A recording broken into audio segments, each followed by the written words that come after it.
Hey everybody, hope you guys are all doing okay and welcome to the first proper episode of Let's Play Chronicon. In the previous episode I did a bit of an overview about the game, and in this episode we're gonna jump right in. It's gonna be a little bit of an unorthodox series, especially at the start. I'll talk about that more as we get into this game, and for the beginning we're going to be playing as the Warden. Specifically, we're going to be playing as this endgame Warden character that I already have. Hang on, just need to shut down some things. Some browser windows that are not really necessary right now. Alright. So, before I get into this, I'm going to talk a little bit about this series and how it's gonna work and how I'm gonna do it. The first things first, I gotta talk about this series and its place within the channel. So if you have been a subscriber to this channel for a while, chances are you've stuck around because of some of the other series that I'm doing. So possibly Battle Cry 2, possibly Might and Magic 6 or Might and Magic 7, and if you're one of those people, I want to assure you that this series that I'm doing for Chronicon is not going to be a replacement for continuing those two series. So I mentioned at the end of the playlists for Might and Magic 7 and for Battle Cry 2 that I did plan on doing Might and Magic 8 and Battle Cry 3, and I still do plan on doing those 100%, but I will need a bit more preparation, and more than that, I'll need to be sure that when I start those series that I have the time I need to commit in order to finish them properly. So by that I mean, so Battle Cry 3, when I play it, most likely I'll be playing it in Iron Man difficulty, which is permadeath. And when I do Might and Magic 8, I'm gonna be doing it. I'm gonna be doing a completionist run for that game. Now, the issue with playing games like that is that, like with Iron Man with permadeath, it's obvious. Like if I lose my character, I've got to restart the whole series. But with Might and Magic 8, even though it's not permadeath, because it's completionist, and because of the way the game, if you save after having spoiled something, it'll spoil your save game forever. That too, like, there's a very real chance that if I mess things up, I would just have to restart the entire series. And so for both of those, I'm gonna have to make sure that when I start them, that I'm able to finish them essentially without having to take long breaks in the middle. Because it's when you start taking long breaks, that's when everything falls apart. Like with a permadeath game, like you forget what your skills were, you forget what your immunities are, what you're weak against, you jump in after a month and then you die, and then it's just bad news. With the completionist Might and Magic 8 run, if I forget which artifacts I have and haven't gotten, or more likely, if I forget which areas have artifact-bearing chests, and if I just blindly wander into an area, I might lose some loot that will then never spawn in the game ever again. So for both of those series, it's going to be important when I start them to do them properly. So the thing with Chronicon is that while by no means is it an easy game, it's not. In fact, it's pretty tough, it's pretty complicated. But it is a stress-free game in the sense that I can play it without the anxiety that if I mess something up, I'll ruin my entire playthrough. Right? So I'm not playing it in hardcore mode. I won't be doing hardcore mode until much later.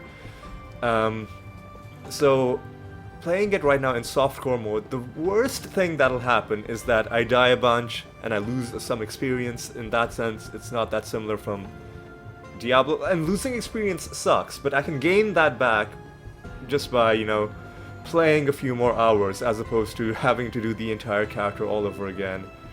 Like, even if I do something really dumb, like sell some item that I had upgraded and like spent hours farming materials for. Again, it's only a matter of hours, like farming that item back and then farming the materials. So again, like I can play this without the fear that I'll ruin something. So like for this reason, if I have, let's say, a couple hours free, I can just jump in, do a quick session, I die a bit, I shake the rust out, and then I start having a bit of fun. So it's going to be a game that I can play when I have occasional free time in an otherwise busy week. And it's going to be a fun little series, and it's also going to be a series that I can stop for a while and then pick up again like months later without without the fear that I'll, through my being rusty and forgetting how the game works, that I'll somehow ruin my playthrough by accident. Okay, so that's how the series fits into the channel, and how it's not something I'm doing in place of the other series that I'm planning. It's just some extra thing that's going to be done on the side as and when I have the time, right? So the other thing I want to talk about is the start of this series specifically. So I'm going to be doing the Warden, but as you can see, I'm not starting from scratch. I am starting with my Warden, who is already level 100 with a large number of mastery points. I believe more than 1,000. Yeah, so this is a pretty beefed up character, and you might be wondering, well, why not just start from scratch? And there are two reasons for that. The first reason, like if I'm being honest, the first reason is simply that I'm lazy and I don't want to do all the work leveling it up again from scratch. But there's a more important reason that I want to start out the series this way. And this is because the thing that convinced me to play Chronicon in the first place, like when I was just looking at the game, when I was looking at footage of people playing the game, I was looking at like gameplay videos. The basic gameplay was fine, it looked good, and I'll be like, okay, yeah, it looks like a fun game. But what really hooked me into it was watching footage of people's endgame builds. Now, I was watching all of these crazy graphical effects, like these crazy attacks chaining into other different kinds of attacks, and even though I had no idea what any of it meant, right, because I'm just watching a video without any knowledge about the game mechanics, that just looked so cool that I'm like, okay, that is what I want, right?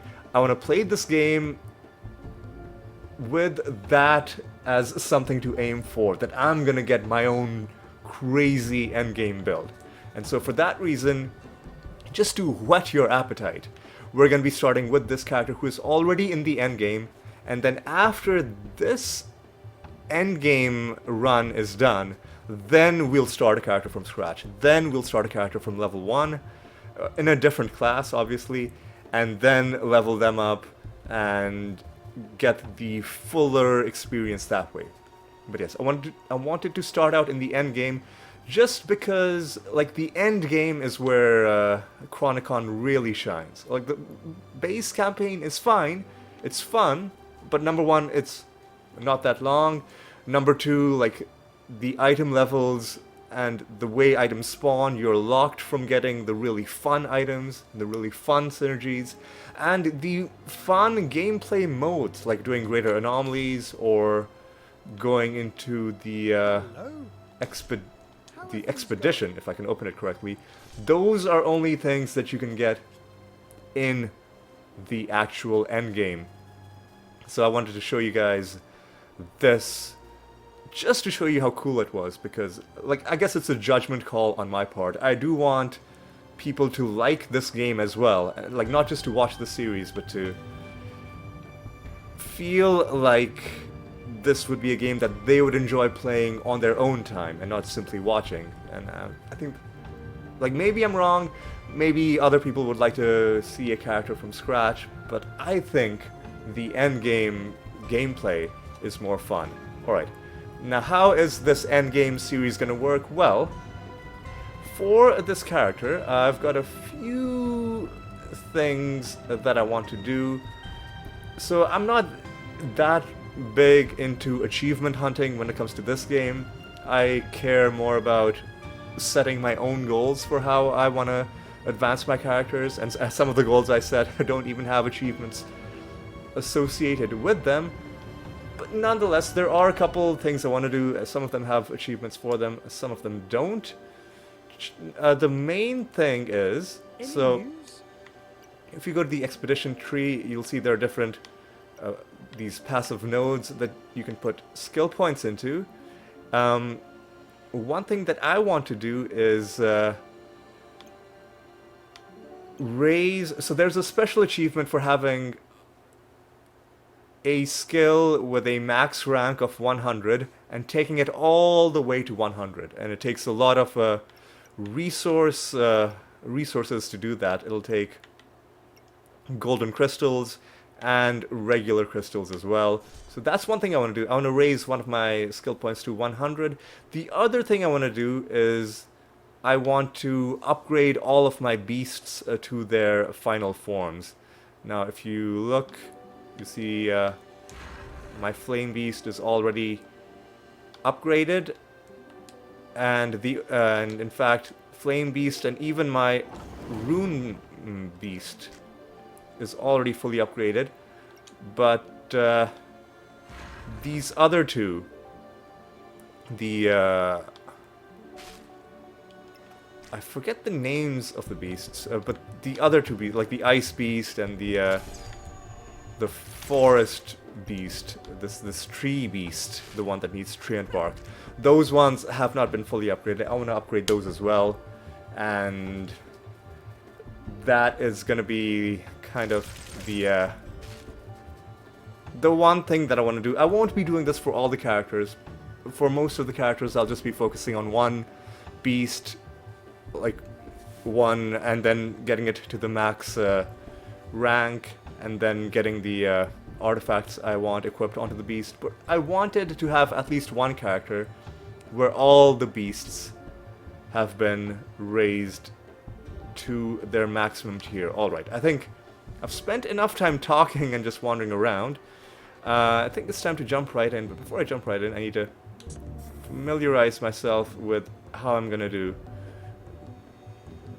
Well, with how I'm gonna play. So what I've done right now is, if you look at the bottom left of the screen, it shows some of my hotkeys. So, and those correspond to buttons on my controller. Now, the ones on the bottom row, the ones corresponding to the up arrow and down arrow on the D-pad, those are elixirs. So I have,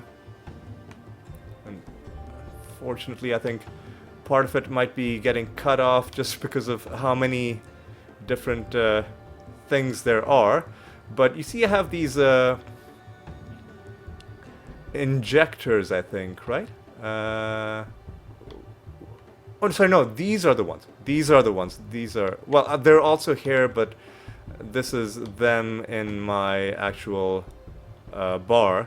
So I have these elixirs equipped on them, and what they do is they raise my mana, they raise my damage and my barrier strength, and the second one raises my crit damage, my pickup radius, and my movement speed. And because the injectors are higher versions, they also improve both the duration and the effectiveness of those those elixirs. And because I can buy like hundreds of potions at a time and slot them into those elixirs, and because I can simply pop them again, although there is a bit of a cooldown, but then because they last for like a whole bunch of minutes, you can effectively treat those as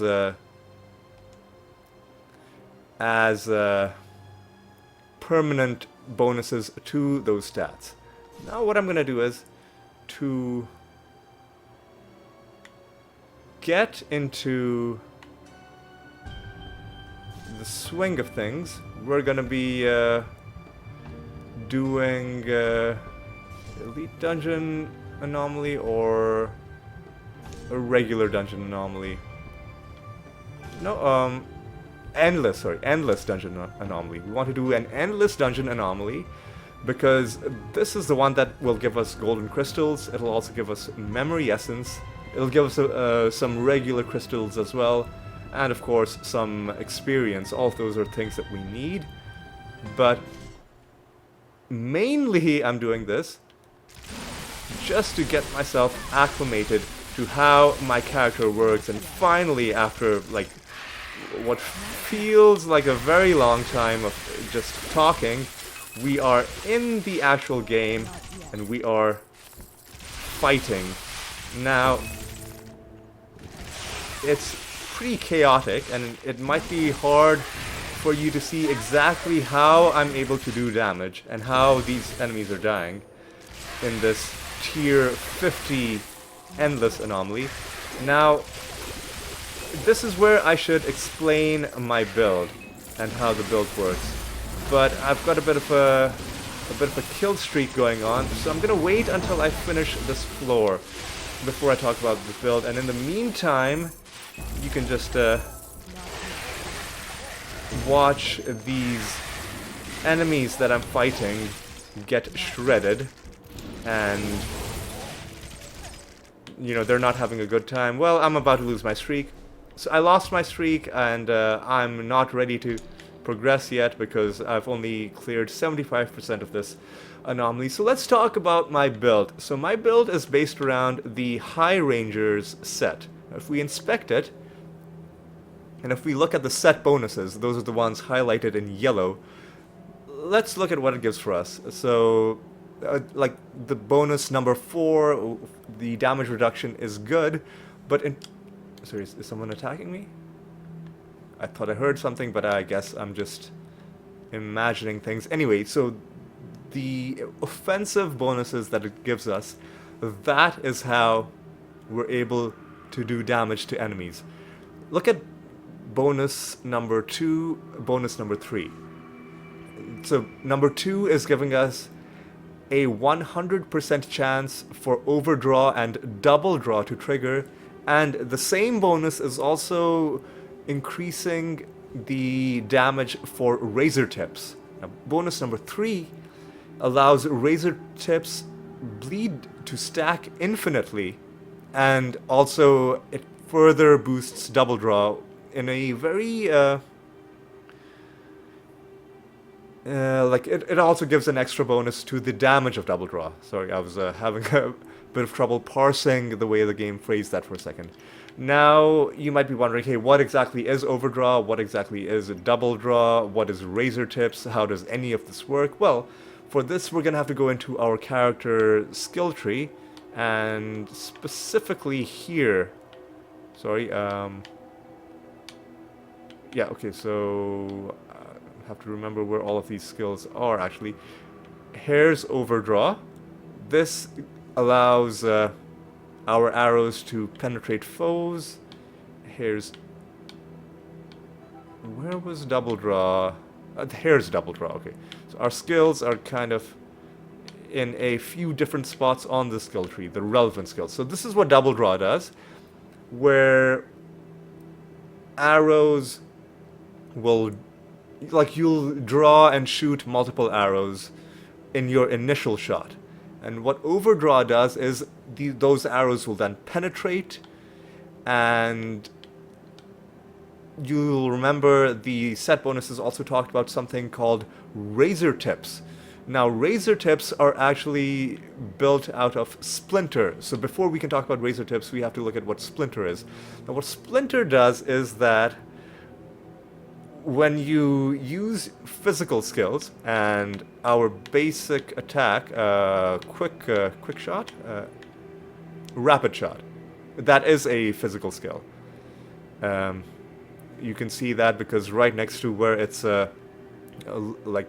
icon is, it says rapid shot, and then below that it says physical. That shows the type of damage it does, and splinter then tells us that for physical skills, there's a chance for the projectile to essentially, splinter, And you'll see that when we're shooting it, there's a kind of it almost like a snowflake pattern at the point where our shots are hitting the enemy. That's Splinter. And what Splinter is doing is that it does extra damage to enemies around it.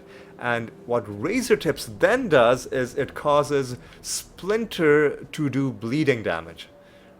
And this is going to be how we are able to kill our enemies, essentially through infinitely stacking bleed damage. Now there are other synergies to that as well that we've got through our gear with like our items themselves, as well as the runes that we've put on them. So we've got well, let's focus on the offensive bonuses that I've gotten on my gear. So let's see.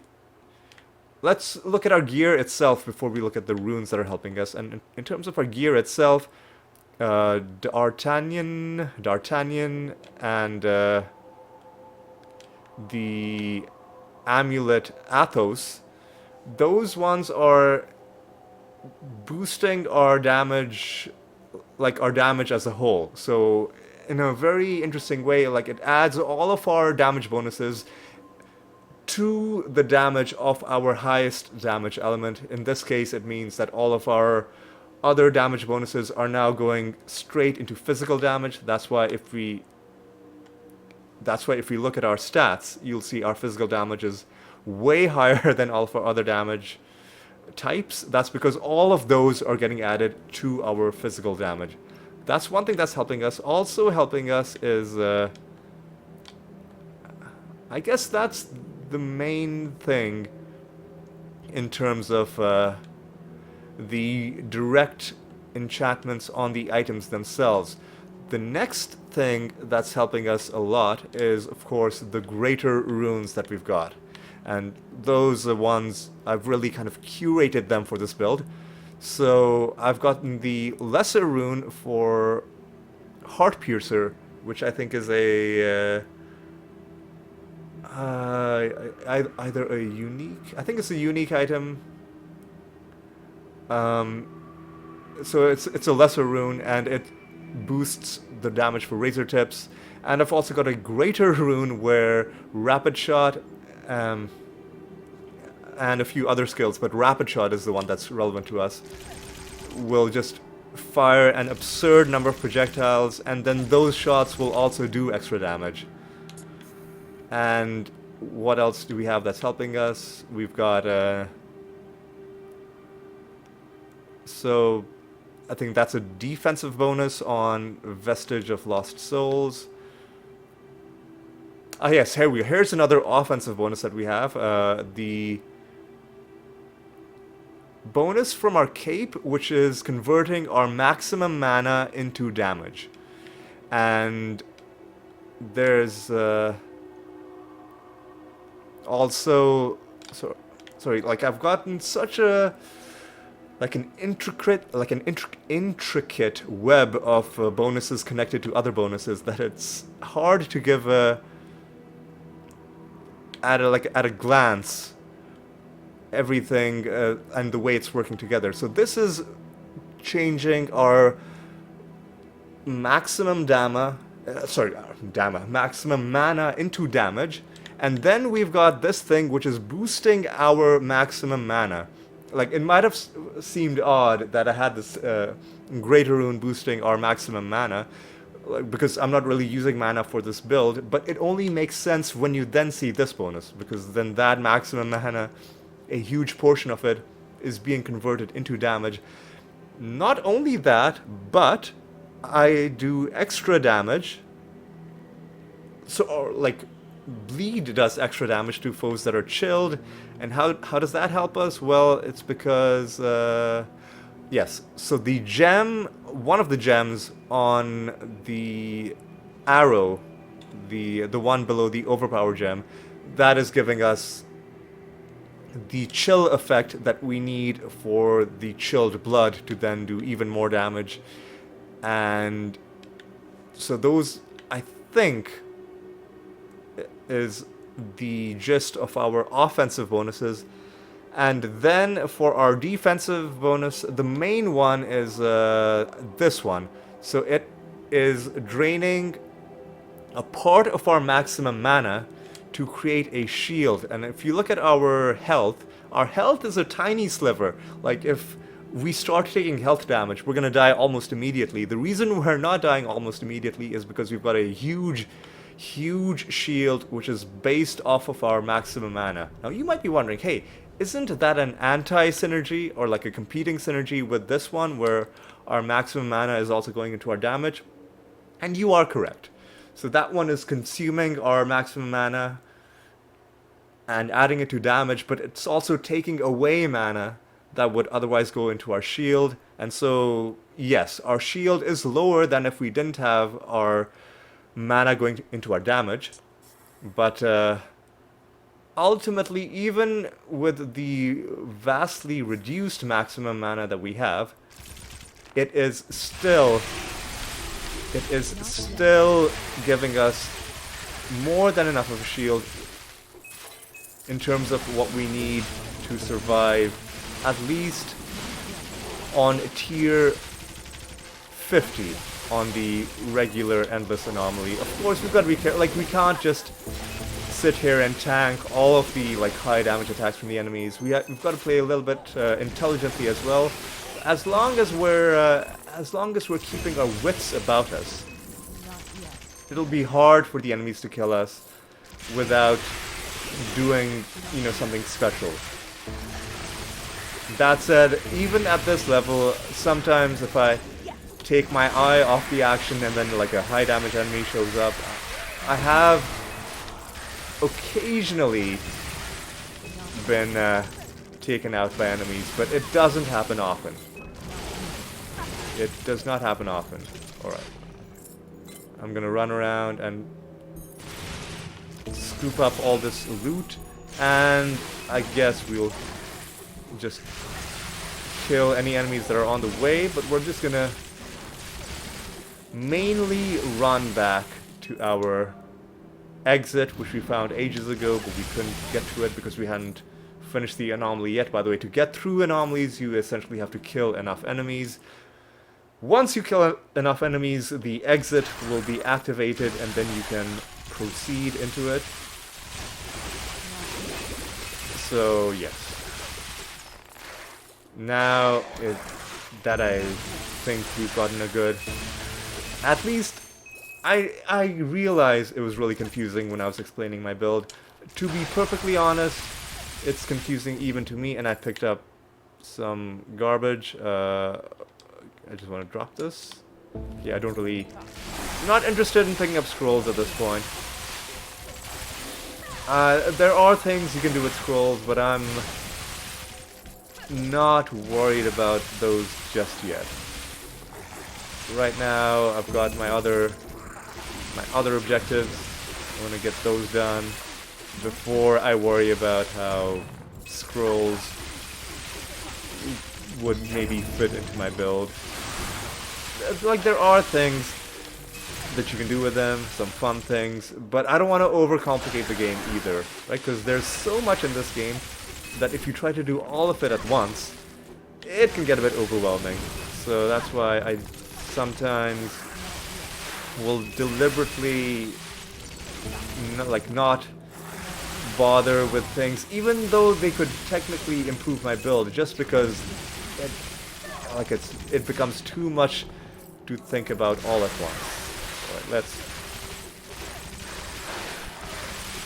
carry on doing some good work, clearing out this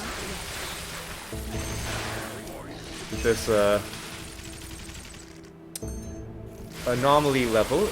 Yep, we've opened up the portal now, and we could run straight to the exit, but there's no reason not to kill any enemies that we come across.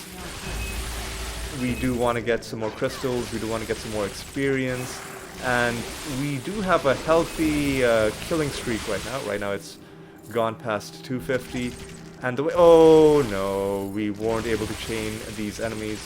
quickly enough. Like, the way the killing streak bonuses work is the bigger of a streak you have, the bigger of a bonus you get at the end.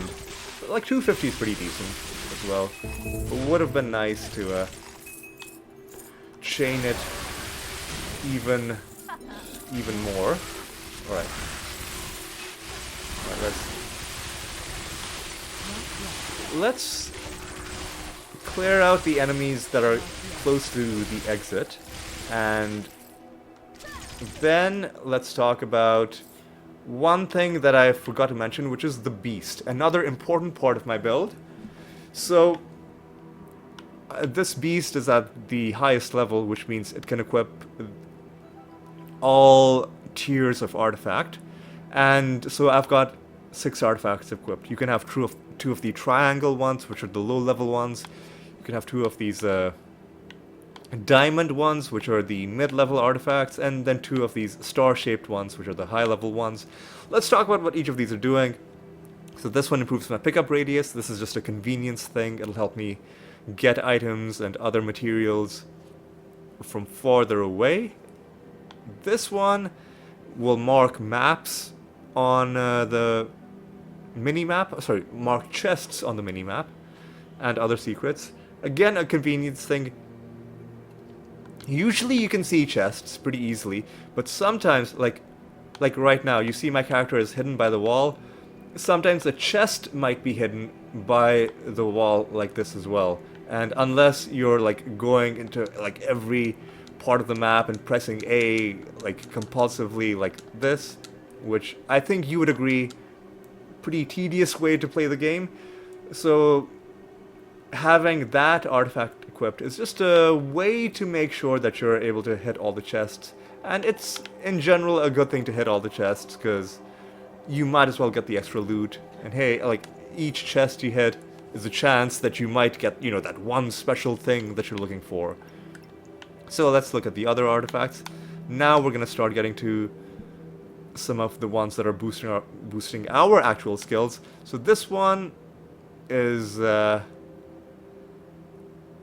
boosting the base passive node. So the base passive is this one, which just... Actually, I'm pretty sure it's that one. Which is giving you points based on how many points you've spent in that skill tree. So we've spent 74 points in the Wind Ranger skill tree, and based on that, it's giving us these bonuses. Now, I'm pretty sure the way this is working is that those bonuses are buffed because of this artifact. Those passive bonuses from that base node. And then this one is boosting our poison and frost damage, which might seem odd, because we're not using either poison or frost. But because of the set bonus from All for One, D'Artagnan and Athos, though, like, that 50% and 50% is going straight into our physical damage. Because all of our damage bonuses for all of our elements are being added to our bonus for our highest element. So this extra poison damage, this extra frost damage is going straight to our physical damage. Then we've got this, which is boosting our mana, which is useful because this means extra damage because of the Cosmic Cape, and also a stronger barrier thanks to the Greater Rune from the Vestige of Lost Souls. And finally, we've got this lovely rune, which is giving us a chance to trigger on-kill enchantments on hit. The reason that's really good is because of...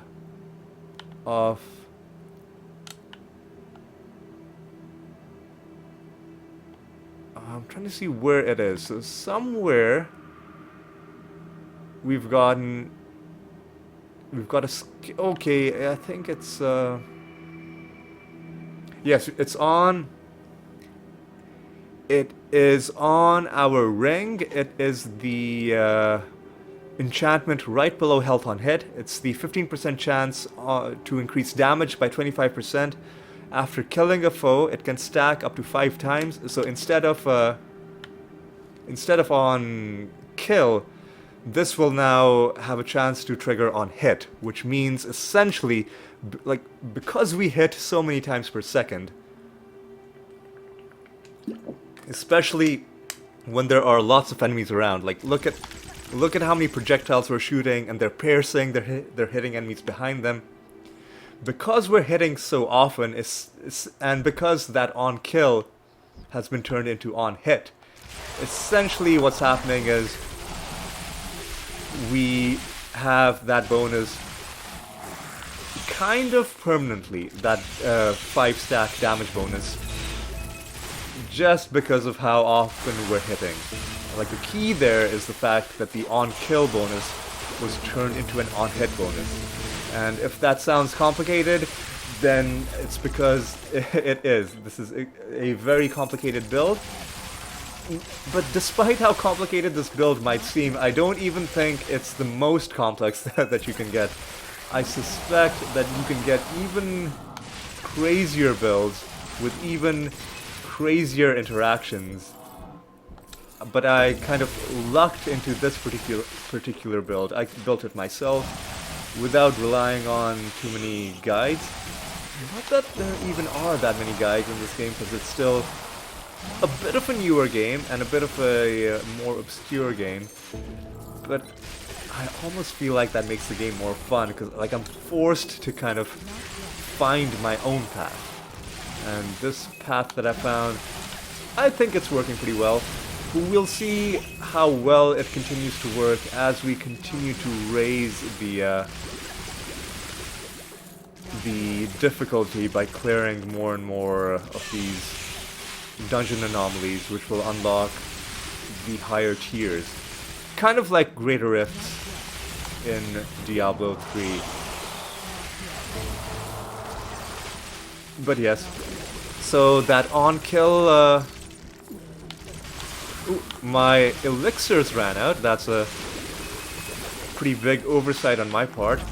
And I could tell the elixirs ran out because, so, right on top of, look, on the bottom left part of the screen, right on top of my experience bar and the anomaly progress bar and the little, headshot of my character, her face.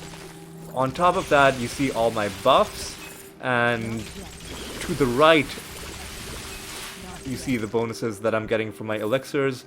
Right below them, it's a bit hard to see, but it's kind of like a fist icon, and it has a 5 in the corner. It's disappeared now because I let it lapse, but that was the on-hit bonus, which was formerly an on-kill bonus. You see right now again how quickly it went from me having let it expire to going all the way back to the maximum stack of 5. So yeah, that little